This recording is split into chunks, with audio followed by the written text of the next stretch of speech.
আরও যে প্রশ্ন করলেন যে গণ অধিকার পরিষদ আগামী নির্বাচনে এককভাবে অংশ নেবে নাকি কোনো জোটের সাথে অংশ নেবে।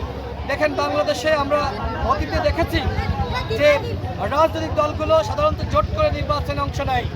গণ অধিকার পরিষদ এখনো পর্যন্ত 200 আসনের প্রার্থী ঘোষণা করেছে। আমি আমাদের দলের মনোনীত ঝিনাইদহ 2 আসনের প্রার্থী হিসেবে গণসংযোগ করছি, পথসভা করছি, মানুষের কাছে যাচ্ছি। আমাদের আরও অন্যান্য প্রার্থীরা একই কাজ করছে। আমরা 300 আসনের প্রার্থী দিতে চাই, আরও 100 আসনে খুব শীঘ্রই প্রার্থী দেওয়া হবে। আমরা তফসিলের পরে আমরা যদি জোট করি সেটি আপনাদেরকে আমরা জানিয়ে দিব।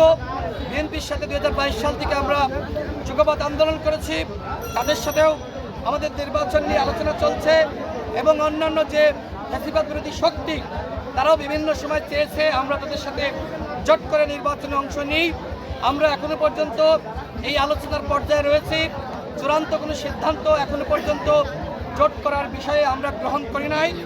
তফসিল ঘোষণার পরে আমরা সিদ্ধান্ত নিব যে আমরা কার সাথে জোট করব।